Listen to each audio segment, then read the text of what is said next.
Hi friends, welcome to Vanthika designer. இந்த வீடியோவில் பார்த்தீங்க அப்படின்னா கடையில் வந்து பார்த்திங்கன்னா டைலரிங் வந்து தைக்கிறதுக்கெலாம் ஸ்டார்ட் பண்ணிட்டேன். ஸோ அதில் நான் ஒரு நாள் என்னோடய டைலரிங் கடையில் நான் எப்படி ஒர்க் பண்ணுறேன் அப்படிங்கிறத உங்க கூட நான் ஷேர் பண்ணுறேன். இப்போ காலையிலே பார்த்தீங்க அப்படின்னா இந்த வீடியோ செவ்வாய்க்கிழமை எடுத்த வீடியோ. என்னால் உடனே எடுத்து போஸ்ட் பண்ண முடியல. பார்த்தீங்க அப்படின்னா காலையிலே வந்த உடனே பார்த்தீங்கன்னா கடையை பார்த்திங்கன்னா நான் முத நாளே நைட்டே க்ளீன் பண்ணி வச்சுருவேன். அப்படி பண்ணலாமா என்னன்னு எனக்கு தெரியல. ஏன்னா துணியெல்லாம் நிறைய கிடக்குங்கிறதுனால நான் காலையிலே குப்பையெல்லாம் கூட்டி அள்ளணும் அப்படிங்கிறதுக்காக காலையிலே வந்தோம்னா ஃப்ரெஷ்ஷாக மிஷினில் உட்காந்துடுற மாதிரி நான் நைட்டே க்ளீன் பண்ணிடுவேன். முடிஞ்ச அளவுக்கு காலையில் லைட்டாக மட்டும் ஏதாவது தூசி ஏதாவது இருந்துச்சு அப்படின்னா மட்டும் கூட்டி விட்டுருவேன். வீட்டிலேருந்து பார்த்தீங்க அப்படின்னா ஆடி வெள்ளி அந்த சைடு ஆடிப்பெருக்கெலாம் பார்த்திங்கன்னா வீட்டில் என்னோடய ரெகுலர் கஸ்டமர் எனக்கு துணியெல்லாம் கொடுத்துருந்தாங்க தைச்சி கொடுக்க சொல்லி. ஸோ அவங்களுக்கு கடை இங்கே தான் இருக்குது அப்படின்னு அவங்களுக்கு தெரியாதவங்கெல்லாம் பார்த்திங்கன்னா எப்பயும் கொடுக்குற மாதிரி வீட்டிலே கொடுக்க ஆரம்பித்தாங்க. ஸோ அவங்கள்ட்டலாம் இங்கே தான் இருக்குது அப்படின்னு சொல்லிவிட்டு அவங்க கொடுக்குற துணியை மட்டும் நான் வாங்கிட்டு வந்துட்டேன். இப்போ பார்த்திங்கன்னா சாமி பார்த்திங்கன்னா நார்மலாக வச்சுருக்க மாதிரி சாமி ஒரு விளக்கு அப்படி தான் நான் வச்சுருக்கேன். டெய்லியுமே காலையிலே வந்த உடனே பார்த்திங்கன்னா விளக்கேற்றிடுவேன். பத்தி சாம்பிராணிலாம் எதுவுமே கொளுத்த மாட்டேன். ஏன்னா எனக்கு சைனஸ் பிரச்சனை இருக்குங்கிறனால தும்மல் வருங்கங்காட்டியும் விளக்கு மட்டும்தான் ஏற்றேன், வேறு எதுவும் செய்ய மாட்டேன். கடையை நான் முத நாளே க்ளீன் பண்ணிட்டதுனால லைட்டாக கூட்டி மட்டும் விட்டுட்டேன், அவ்வளோதான். இப்போ எனக்கு கடை பார்த்திங்க அப்படின்னா நான் ஆல்ரெடி சொல்லியிருப்பேன். இந்த வாசலில் ரோடு இருக்குது பார்த்திங்களா, இந்த கார்னரில் எனக்கு கடை இருக்குது அப்படின்னா இந்த தெருவோட எண்டில் பார்த்திங்க அப்படின்னா எங்கள் பாப்பாவோட ஸ்கூலு. ஸோ அதனால் பார்த்திங்கன்னா எனக்கு கரெக்டாக இருக்கும். இந்த ரோடுக்கு அடுத்தது அப்படியே ஆப்போசிட் ரோட்டில் தான் எங்களோட வீடும் இருக்குது. ஸோ அதனால் எல்லாமே எனக்கு கிட்டக்க தான் எல்லாமே இருக்கும். ரைட் சைடில் பார்த்திங்க அப்படின்னா மெயின் ரோடு, நாகப்பட்டினத்தோட மெயின் ரோடு எனக்கு இருக்கும். ஸோ அதனால் எல்லாமே எனக்கு ஆப்டாக என்னோடய சுச்சுவேஷன் தகுந்த மாதிரி எனக்கு கிடச்சதுனால இந்த கடை நான் சூஸ் பண்ணிக்கிட்டேன். கடை பார்த்திங்கன்னா ரொம்ப சின்ன கடை தான். ஸ்டார்டிங்கே நிறைய இன்வெஸ்ட்மெண்ட் பண்ண முடியல. இதுவே பார்த்திங்க அப்படின்னா நான் எதிர்பார்க்காத ஒரு செலவு தான். ஸோ இருந்தாலும் நம்மளோட லைஃப்பில் அடுத்து என்ன செய்யணுங்கிறதுக்காக நமக்காக தானே வந்தது மாதிரி நான் நினச்சிக்கிட்டு சரி இவ்வளோ இருந்தாலும் பரவாயில்ல அப்படின்ட்டு நான் கொஞ்சம் கடன் வாங்கி தான் நான் அட்வான்ஸ் கொடுத்ததுலேருந்து எல்லாமே நான் பண்ணேன். கடையை கொஞ்சம் கொஞ்சமாக நானே ஆல்ட்ரேஷன் பண்ணி ரெடி பண்ணிக்கிட்டேன். எனக்கு தகுந்த மாதிரி ரெடி பண்ணிக்கிட்டேன்.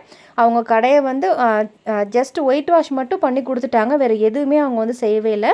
நானே எனக்கு தேவையானது எல்லாமே செஞ்சுக்கிட்டேன். இப்போ தான் இது புது கடை. ஸோ அதனால் பார்த்திங்க அப்படின்னா எல்லாமே நம்மளே செய்ய வேண்டியதாகிடுச்சு. நம்ம இப்போ வேறு யாராவது இந்த கடையை வாடகைக்கு எடுத்திருந்தா கூட அவங்க என்ன பர்பஸ்க்காக கடை ரெண்ட்டுக்கு வந்திருக்காங்களோ அதுக்கு தகுந்த மாதிரி அவங்க ரூமை ஆல்ட்ரு பண்ணி தான் ஆகணும். ஸோ அதனால் நம்ம டைலரிங்கிறனால எனக்கு தகுந்த மாதிரி எந்தெந்த இடத்துல என்ன வைக்கணும் ஃபிக்ஸ் பண்ணணுன்ட்டு நான் மார்க் பண்ணிவிட்டு அப்புறம் தான் எலக்ட்ரிஷியன்லேருந்து எல்லா ஒர்க்குமே கொஞ்சம் கொஞ்சமாக தான் ஸ்டார்ட் பண்ணேன். இப்போ இதெல்லாம் பார்த்திங்க அப்படின்னா என்னோடய ரெகுலர் கஸ்டமரோடது. அவங்களாம் வீட்டில் எனக்கு கொடுத்துட்டாங்க. இப்போ கடையிலன்னு பார்த்திங்க அப்படின்னா டெய்லி ஃபஸ்ட்டு எடுத்தோடனே யாரும் கொடுக்க மாட்டாங்க. இந்த இடத்துல நம்ம இப்போ கடை வச்சுருக்கோம் அப்படின்னா முதல்ல ப்ளவுஸுக்கு எவ்வளவு, லைனிங் ப்ளவுஸ்க்கு எவ்வளவு, இந்த மாதிரிலாம் ஃபஸ்ட்டு கேட்பாங்க. கேட்டுட்டு அதுக்கு தகுந்த மாதிரி தான் நம்மக்கிட்ட ப்ளவுஸ் கொடுப்பாங்க. நான் எங்கள் தெருவில் பார்த்திங்க அப்படின்னா நான் குடியிருக்கிற இடம் எங்கள் வீடு இருக்கிற தெருவில் பார்த்திங்க அப்படின்னா 120 ரூபா தான் ப்ளவுஸுக்கு. நான் அதே ரேட்டு தான் வாங்குகிறேன். எனக்கு பக்கத்து தெருவில் ஒரு தெருவில் பார்த்திங்கன்னா சாதாரண ஒரு பிளெயின் ப்ளவுஸ்க்கு 200 வாங்குகிறாங்க. அதுவும் பார்த்திங்கன்னா தெருவு தான். ஸோ இது பார்த்திங்க அப்படின்னா இந்த 2 தெருவு நான் ஸ்டிச் பண்ணுற தெருவும் இந்த ஒரு ப்ளவுஸ்க்கு 200 வாங்குறாங்கன்னு சொன்னேன் இல்லையா, அதுவும் பார்த்திங்க அப்படின்னா ஸ்கூலோட ஃப்ரண்ட்டு கேட்டு பின்னாடி கேட்டு இந்த மாதிரி 2 கேட்டு வாசல் கிட்ட தான் கடை இருக்கும். ஸோ இப்போ பேக் சைடு கேட்டில் தான் இன்னொரு டைலர் கடை இருக்குது. ஸோ ஒவ்வொரு தெருவுக்கும் ஒவ்வொரு மாதிரி இருக்குது. ஆனால் யார்கிட்ட அவங்களுக்கு கம்ஃபர்டபுளாக இருக்கோ அவங்கள்ட்ட தான் கொடுப்பாங்க. ஸோ அதனால் நான் எடுத்தோடனே பார்த்திங்கன்னா ரேட்டெல்லாம் நான் எக்ஸ்ட்ராலாம் வைக்கவே கிடையாது. நான் வீட்டில் நான் 100 ருபீஸ் வாங்கியிருந்தேன் ஒரு பிளெயின் ப்ளவுஸ் ஸ்டிச் பண்ணுறதுக்கு. கடையிலங்காட்டி ஒரு 20 ரூபா மட்டும் எக்ஸ்ட்ரா பண்ணிவிட்டு 120 ரூபான்னு வச்சுருக்கேன். நான் 100 ரூபாயே நான் வாங்கியிருக்கலாம். ஏன்னா இப்போ தான் ஸ்டார்ட் பண்ணுறோங்கிறனால கஸ்டமர் நமக்கு வேணுங்கிறதுக்காக நான் எல்லாமே விசாரிச்சுட்டு வீட்டில் ஸ்டிச் பண்ணுற நானே 100 ரூபா வாங்குறேங்க போது மற்ற இடத்துல இப்போ நான் வச்சுருக்க கடை வச்சுருக்க இந்த தெருவிலே 80 ரூபா 90 ரூபா 100 ரூபா கூட வாங்கலாம் வீட்டில் ஸ்டிச் பண்ணுறவங்க. ஸோ அதனால் பார்த்திங்க அப்படின்னா நம்மளோட ஒர்க்கு மேலே எனக்கு நம்பிக்கை இருந்ததுனால சரி ஒரு ப்ளவுஸ் எப்படியா இருந்தாலும் ஒரு ப்ளவுஸ் கொடுத்து பார்ப்போம் அப்படின்ட்டு கொடுத்து பார்ப்பாங்க இல்லையா, அந்த நம்பிக்கையில் நானும் பார்த்திங்கன்னா 120 ஸ்டார்ட் பண்ணிட்டேன். அதுவும் பார்த்திங்க அப்படின்னா நிறைய ட்ரிக்ஸில் ஃபாலோ பண்ணி தான் பண்ணேன். அதை நான் இன்னொரு வீடியோவில் நான் சொல்கிறேன். இப்போ இன்றைக்கெலாம் பார்த்தீங்க அப்படின்னா நான் 2 ப்ளவுஸ் தான் வந்து ஸ்டிச் பண்ணியிருந்தேன். ஸோ இதில் வந்து பார்த்திங்கன்னா இது ஃபஸ்ட்டு காலையில் வந்தோடனே இந்த ப்ளவுஸ் தான் வந்து ஸ்டிச் பண்ணுறேன். இவங்க வந்து ஆடி 18 அன்னைக்கு என்கிட்ட கொடுத்துட்டு எனக்கு திங்கக்கிழமை வந்து ஈவினிங் வேணும் அப்படின்ட்டு வீட்டிலே வந்து கொடுத்துட்டு போயிட்டாங்க. இவங்க வந்து என்னோட ஒரு 6-7 வருஷ கஸ்டமர் இவங்க. ஸோ அதனால் பார்த்திங்க அப்படின்னா டக்குன்னு மற்ற வேலையை நிப்பாட்டிட்டு இவங்களுக்கு வந்து நான் வந்து ஸ்டிச் பண்ண ஆரம்பிச்சிட்டேன். இது வந்து பிளெயின் ப்ளவுஸ் தான். பூனம் சாரியில் பிளெயின் ப்ளவுஸ் வந்து கொடுத்துருந்தாங்க. அதில் ஸ்லீவுக்கு மட்டும் பஃப் ஸ்லீவ் வச்சு கேட்டிருந்தாங்க. இவங்க வந்து பஃப் ஸ்லீவில் நம்ம எந்த பஃப் ஸ்லீவ் வச்சு கொடுத்தாலும் வந்து அவங்க வியர் பண்ணிக்குவாங்க. அவங்களுக்கு பஃப் ஸ்லீவ்னால் அவ்வளோ பிடிக்குமோ என்னமோ தெரில. எல்லா ப்ளவுஸும் நான் ஸ்டிச் பண்ணி கொடுத்தது எல்லாமே பார்த்திங்க அப்படின்னா ஒவ்வொன்றும் டிஃப்ரெண்ட் பேட்டர்னில் பஃப் ஸ்லீவ் தான் வந்து ஸ்டிச் பண்ணி கொடுத்துருக்கேன். ஏதாவது எனக்கு ஒரு பஃப் வந்து இருக்கிற மாதிரி ஸ்டிச் பண்ணி கொடுத்துரு அப்படின்னு தான் வந்து என்கிட்ட சொல்லுவாங்க. ஸோ இவங்களுக்கு வந்து பார்த்திங்க அப்படின்னா அளவு ப்ளவுஸ் எதுவுமே அவங்க கொண்டு வரல. டக்கு கடையில் போய் ஷாப்பிங் பண்ணிவிட்டு அப்படியே எங்கள் வீட்டுக்கு வந்து ப்ளவுஸ் பீட்டி சாரீ வந்து கொடுத்துட்டு போயிட்டாங்க. நான் எப்பயுமே வந்து ஒவ்வொரு கஸ்டமரும் வராங்க அப்படின்னா அவங்களோட அளவுகள், அதாவது அளவு ப்ளவுஸில் அவங்களோட அளவெல்லாம் என்னென்ன இருக்கோ நான் கொஞ்சம் அலுப்பு பார்க்காம எழுதி வச்சுருவேன். அப்போ தான் நமக்குமே வந்து ஒரு தெளிவு கிடைக்கும். ஸோ இந்த செஸ்ட் ரவுண்ட் இருக்கிறவங்களுக்கு ஒரே மாதிரி மெஷர்மெண்ட் வந்து வரவே செய்யாது. ஏதாவது ஒரு மெஷர்மெண்ட் 2 மெஷர்மெண்ட்டாவது கண்டிப்பாக வந்து சேஞ்ச் ஆகும். அதுக்காக ஒவ்வொரு நோட்டு போட்டு ஒருத்தவங்களோட மெஷர்மெண்ட்டையுமே நான் வந்து அளவு ப்ளவுஸே கொடுத்துருந்தாலும் டக்குன்னு நான் எழுதி வச்சுருவேன்.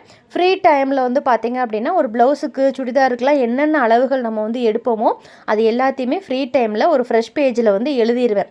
எப்பயுமே வந்து ஒரு 10 பேப்பரில் வந்து நான் சுடிதாருக்கு இந்த மாதிரி எதெல்லாம் வந்து நமக்கு வந்து அடிக்கடி கொடுக்குறாங்களோ அதோட மெஷர்மெண்ட் எல்லாமே நான் வந்து எழுதி வச்சுருப்பேன். அப்போ தான் அவங்க வரும்போது டக்குன்னு எனக்கு அளவு சட்டை சரியில்லை, டைரெக்டாக எனக்கு அளவு எடுத்துக்கோங்க அப்படின்னு சொல்லும்போது நம்மளும் வந்து டைரெக்டாகவே அளவு எடுத்துட்டோம் அப்படின்னா அவங்கள உட்கார வச்சுட்டு நம்ம எழுத தேவையில்லை.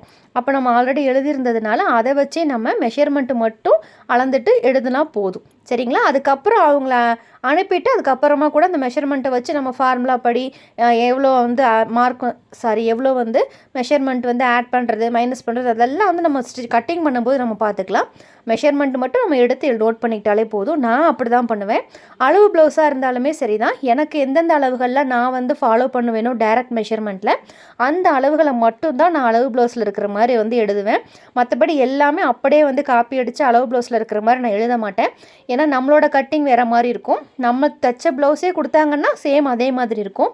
வேறு டைலர் யாராவது தைச்சாங்க அப்படின்னா டோட்டலாக வந்து வேறு மாதிரி இருக்கும்.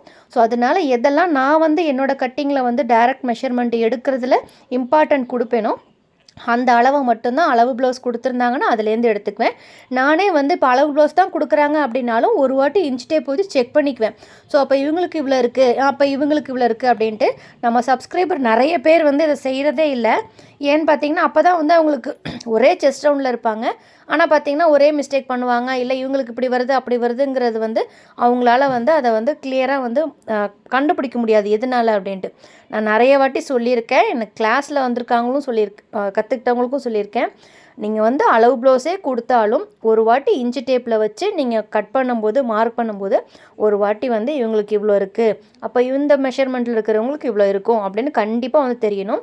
நம்ம வீட்டில் ஸ்டிச் பண்ணும்போது பார்த்திங்க அப்படின்னா அதிகபட்சம் ஒரு 30 கஸ்டமர் இருக்காங்கன்னு வச்சுக்கோங்களேன். அதிகபட்சம் நல்லா ஸ்டிச் பண்ணி நீங்கள் நல்லா வந்து டெவலப் ஆகிட்டீங்க அப்படின்னாலுமே ஒரு 30 கஸ்டமர் இருக்காங்க அப்படின்னா கூட நீங்கள் உங்களுக்கு ஞாபகம் இருக்கும். ஸோ இவங்களுக்கு இப்படி தான் அப்படின்னு. ஸோ இந்த ப்ளவுஸ் பார்த்திங்க அப்படின்னா நான் வந்து அப்படி தான் ஸ்டிச் பண்ணியிருந்தேன். ஏன்னா இவங்களோட அளவு ப்ளவுஸ் கொண்டு வரல, நான் ஆல்ரெடி எழுதியிருந்தேன்.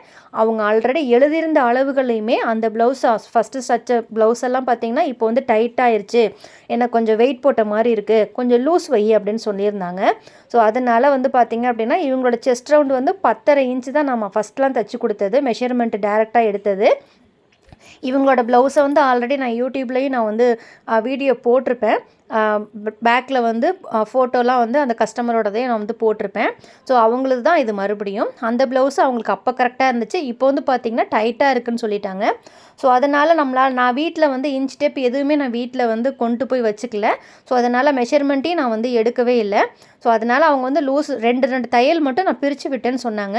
ஸோ அதனால் வந்து ஒரு சைடு வந்து இப்போ 10.5ன்னா 11 இன்ச்சு நான் ஒரு சைடு அளவாக நான் வந்து வச்சுக்கிட்டேன். சரிங்களா? ஒரு சைடு வந்து இப்போ செஸ்ட் ரவுண்டு 10.5 வைக்கிற இடத்துல 11 வச்சுக்கிட்டேன். கண்டிப்பாக மறந்துடாமல் இந்த மாதிரி வந்து செஸ்ட் ரவுண்டுக்கு நம்ம லூஸ் கொடுக்குறோம், 1/2 இன்ச்சு 1/4 இன்ச்சு 1 இன்ச்சு லூஸ் கொடுக்குறோம் அப்படின்னாலே நமக்கு ஸ்லீவுக்கும் மறந்துடாமல் லூஸ் கொடுக்கணும். ஸ்லீவ்னால் கீழ்கை சுற்றளவு இருக்குல்ல, அங்கேயும் லூஸ் கொடுக்கணும். அதே மாதிரி ஆம் ஹோல் இருக்குது பார்த்தீங்களா, அந்த ஆம் ஹோல்கிட்டையும் கம்பல்சரி லூஸ் கொடுக்கணும். நிறைய பேர் வந்து மறந்துடுறீங்க. பார்த்தீங்கன்னா செஸ்ட்டு வந்து எனக்கு கரெக்டாக இருக்குது, ஆனால் ஆம் ஹோல் பிடிக்குதுங்கிற கம்ப்ளைண்ட் நிறைய பேருக்கு வரும். சுடிதாருக்கும் சரி ப்ளவுஸுக்கும் சரி கம்பல்சரி வந்து மறந்துடாதீங்க. நீங்கள் வந்து பேக் பேட்டர்னை வச்சு கட் பண்ணிட்டதுக்கப்புறம் ஸ்லீவ் கட் பண்ணும்போது பேக் பார்ட்டில் வந்து என்ன சுற்றளவு இருக்கோ அதை ஒரு வாட்டி செக் பண்ணிக்கோங்க. மறந்துடாமல் பண்ணிங்க அப்படின்னா தான் உங்களுக்கு மெஷர்மெண்ட் எல்லாமே வந்து கரெக்டாக வரும். இப்போ இந்த ப்ளவுஸில் வந்து நம்ம கட் பண்ணியாச்சு. பிளெயின் ப்ளவுஸ் தான் கொடுத்துருக்காங்க. ஸோ பிளெயின் ப்ளவுஸ் கொடுத்துட்டாங்க. இப்போ ஸ்லீவுக்கு வந்து பார்த்திங்க அப்படின்னா சாரியில் வந்து கிளாத் இவங்களுக்கு எடுத்தோம் அப்படின்னா இவங்களுக்கு பத்தாது, அதாவது ஃப்ளீட் வைக்கிறதுக்கு சுற்று வந்து பத்தாது. ஸோ அதனால் வந்து ஸ்லீவுக்கு தேவையானதை மட்டும் கிராஸாக வந்து ஓரம் அடிக்கிறதுக்கு விட்டுட்டு கரெக்டாக வந்து நான் எடுத்திருக்கேன். ஸ்லீவுக்கு மட்டும்தான் எடுத்திருக்கேன். இப்போ ஸ்லீவுக்கும் கழுத்தை வந்து பிளெயினாக விடாமல் கழுத்துலையும் இந்த கிளாத்தை வந்து பைப்பிங் மாதிரி கொடுக்கலாம் அப்படின்ட்டு, உருட்டு பைப்பிங் தைக்கலாம் அப்படின்ட்டு எடுத்திருக்கேன். ஆனால் கிளாத்து பத்துமான்னு தெரியல. ஸ்லீவுக்கு கட் பண்ணிவிட்டு ஸ்டிச் பண்ணது போக பேலன்ஸ் எவ்வளோ இருக்கோ அதை வச்சு தான் நமக்கு பேக் பார்ட்டில் கழுத்துக்கு வந்து நான் வந்து மார்க் பண்ணி எடுக்கலான் இருக்கேன். கட்டிங்க்கு வந்து உருட்டு பைப்பிங்க்கு கிளாத் வந்து எடுக்கலான் இருக்கேன். இப்போ பஃப் கைக்கு நான் அப்படியே மார்க் பண்ணுறேன்னு பார்த்துக்கோங்க. நமக்கு பஃப் எந்த அளவுக்கு வந்து ஃப்ளீட்டு வேணுமோ துணியை விட்டுட்டு அதுக்கப்புறம் ஸ்லீவ் பேட்டர்ன் லைனிங் கிளாத்தில் நம்ம கட் பண்ணி வச்சுருக்கிறத அப்படியே வச்சுட்டு நம்ம வந்து கட் பண்ணி எடுத்துக்கணும். ஃப்ளீட் வைக்கிறது அவ்வளோதான். நிறைய பேருக்கு பஃப் ஸ்லீவ் வைக்கும்போது அந்த சைடெலாம் தைக்கும்போது சுருக்கமாக அதிகமாக வரும். ஸோ இந்த ப்ளவுஸ் தான் இன்றைக்கி வந்து நான் ஸ்டிச் பண்ணியிருந்தது. இது வந்து காலையிலே நான் வந்து அப்புறம் ஸ்டிச் பண்ணிட்டேன். இப்போ இந்த ப்ளவுஸ் வந்து கொக்கி கட்டி நம்ம கொடுத்துட்டோம் அப்படின்னா ஈவினிங் வந்து இவங்க ஸ்கூல்லே வந்து வாங்கிக்கிறேன்னு சொல்லிட்டாங்க. அவங்க பாப்பாவும் ஸ்கூலில் படிக்கிறா, எங்கள் பாப்பாவும் ஒரே ஸ்கூலில் படிக்கிறாங்க. ஸோ இது வந்து காலையில் முடிச்சுட்டேன். ஸ்கூலுக்கு போயிட்டு நாங்கள் பாப்பாவுக்கு லஞ்செல்லாம் கொடுத்துட்டு வந்துட்டேன். இப்போ நானும் பார்த்திங்கன்னா மத்தியானம் சாப்பிட்டுட்டேன். இப்போ இதில் வந்து ஒரு ட்விஸ்ட்டு வந்து நடந்துருச்சு. நான் வந்து இன்றைக்கி ஃபுல் டேவுமே என்னென்ன பண்ணுறேன் அப்படிங்கிறத வந்து உங்ககிட்ட காட்டணும் அப்படின்னு தான் நான் நினச்சேன். இப்போ இது வந்து பார்த்திங்கன்னா மத்தியானமாக 2வது ப்ளவுஸு.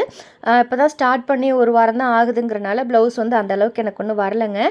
இப்போ இந்த ப்ளவுஸ்லாம் பார்த்திங்கன்னா புது கஸ்டமர். ஆனால் ஆல்ரெடி ஒன்று ஃபஸ்ட்டு போட்டிருந்தேன். அந்த பிங்க் கலர் ப்ளவுஸ் வந்து என்னோடய பழைய கஸ்டமர் தான். இப்போ இந்த ப்ளவுஸ் பார்த்திங்க அப்படின்னா என்னோடய புது கஸ்டமர் இவங்க. இது வந்து பார்த்திங்க அப்படின்னா லைனிங் ப்ளவுஸ் ஸ்டிச் பண்ண சொல்லி நிறைய வந்து மெஷர்மெண்ட் வந்து அளவு ப்ளவுஸை விட எக்ஸ்ட்ரா கேட்டிருந்தாங்க. ஸோ இந்த ப்ளவுஸ் தான் பார்த்திங்க அப்படின்னா நான் ஸ்டிச் பண்ணியிருந்தது. ஸோ இதோட வீடியோலாம் என்னால் எடுக்கவே முடியல, கட்டிங் வீடியோ எதுவுமே. இப்போ ஏன்னு பார்த்தீங்கன்னா என் ஃபோனில் வந்து ஸ்டோரேஜ் இல்லை அப்படிங்கிற மாதிரி வந்து வந்துருச்சு. ஏன்னா வீடியோஸ் நிறையா எடுத்து வச்சுருந்து அதை எடிட் பண்ணாமல் வச்சதுனால ஸ்பேஸே இல்லை அப்படின்ட்டு வந்துருச்சு. நானும் வீடியோ எடுத்துக்கிட்டே இருக்கேன். பார்த்தீங்கன்னா டக்குன்னு பார்க்குறேன் ஃபோன் வந்து டிஸ்பிளே ஆஃபில் இருந்துச்சு. அப்புறம் தான் பார்த்தேன் ஃபோனில் வந்து ஸ்பேஸ் இல்லை அப்படின்ட்டு. ஸோ இன்னொரு வீடியோவில் நான் வந்து ஃபுல் டே ரொட்டீன் என்ன பண்ணுறேன் அப்படின்னு உங்களுக்கு காட்டுறேன். இந்த வீடியோ உங்களுக்கு பிடிச்சிருக்குன்னு நினைக்கிறேன். தேங்க்ஸ் ஃபார் வாட்சிங்.